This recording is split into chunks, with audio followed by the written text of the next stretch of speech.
inside. There's so much goddamn weight on my shoulders. All I'm trying to do is live my motherfucking life. Supposed to be happy, but I'm only getting colder. Wear a smile on my face, but there's a demon inside. Hi, it's Zoltan Bathory from Five Finger Death Punch, and you're watching TV Rock Live. There's a demon inside. Very good, actually. Yeah. You know, Judas Priest. It's one of the bands I grew up listening to, so it's actually very special for us, you know, because Rob Halford sung on one of our record before, so it's kind of a little reunion. It's fun. Just like Jekyll and Hyde. We played a lot of shows with Kiss before, and Jason, Jeremy, and Chris are huge Kiss fans, so that was their band when they grew up. So you know, especially for them, it was very, very special. Actually, Gene Simmons speaks Hungarian. That's my language. So that's also funny. You know, with Kiss, it's difficult to play with Kiss actually, because Kiss fans come to see Kiss. You know, so you know we took the shows because it's Kiss, and you know, and again, these guys are huge fans, but that's a tough crowd. You know, you really have to work, because you're not convincing them. You know, they're used to Kiss, the Fires, that you know, so that's always a tough crowd. But actually, that's even more of a challenge when you know we play harder when we have a challenging crowd like that. Is there so much goddamn weight on your shoulders that you can't just live your motherfucking life? The story's getting old and my heart is getting colder. It's a lot of work, you know. It's like if you had to come over a good few times and you know keep playing. European fans are a little bit different from you know, especially metal fans. These guys, they know their thing, you know, they know their music. I grew up here, so I know we are extremely discriminating, you know.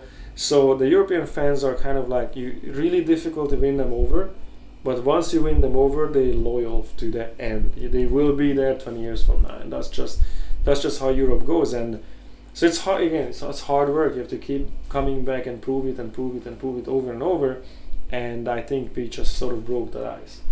That now we went to like Sweden Rock or you know different festivals. Actually, was shocking how you know crowds of 40,000 people just singing every word, and you know, so this is happening now. And to me, it's especially special because I grew up here, so I know. Yeah. You know, and if European fans are okay with you, then you're okay. You know, it's just how it goes. Jekyll, but I'm always fighting high. You got rocks in your head, I can hear them rolling round. You can say that you're above it, but you're always falling down. Is there a method to your madness? Is it all about The cover, it's Dave Wilkins. It's one of my favorite comic book artists. He did Splatterhouse, you know, and it's funny because I discovered him we were the soundtrack in a video game, Splatterhouse, and I saw the cover. I'm like, oh my god, who did that? And that's how you know I find his art and then start to you know follow him and look at what he's doing, you know. And then when this record came, we just reached out like, hey man, do you wanna do this cover? So he did the cover, and you know I used to do art. I used to do comic books and paint and you know all that stuff. I actually have an art degree and do all merchandise still. And so he did the painting and I did the typography. So it was kind of like we did it. But he's the painter.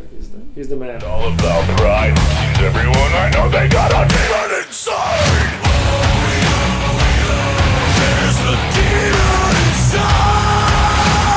Yeah, there's an evolution. You know, it's well, first and foremost, this album, I think this is my favorite album so far. You know, I think this is the strongest one, and you know, having 6 albums already, that's kind of you know, usually bands kind of get tired at 6, but this is, you know, this just happened to be our best one in my opinion. It has more energy. I think we figured out by now who's who in the band, and you know, our strengths, and we all came into the studio with this, well, let's do another record kind of, you know. We just came off this very successful arena tour, and the energy was there. Everybody was just let's do this, you know. And it shows. The material is very up tempo, and everything is high energy, and a lot of big choruses, big melodic vocal parts, and and it's just a solid one brick of melodic heavy metal, and I'm very proud of it. I think this is the best song so far.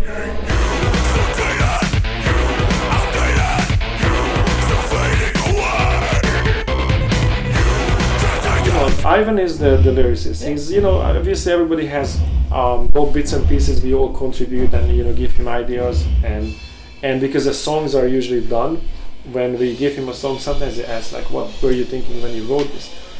But that's that's his therapy. Ivan writes his soul out in his lyrics. That's his that's his the therapy, I guess. He's Jekyll and Hyde. He's that guy. Like one day he's your best friend, other day he's Hurricane Ivan, category 5.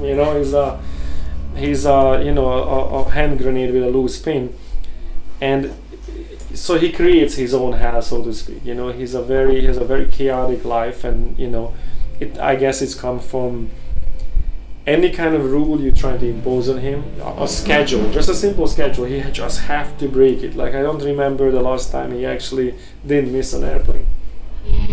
In 10 years, I just don't remember a single time that he could catch the airplane he was originally scheduled to make, because he has this some kind of an inner chaos that just have to break the rules, whatever rules it is, So in one way I don't understand, because I'm a very methodical, kind of guy, and that's why we have this weird relationship. But I'm fascinated by this, that how even he survives, and I think it's a necessity that our lead singer is absolutely crazy, but I don't understand. I just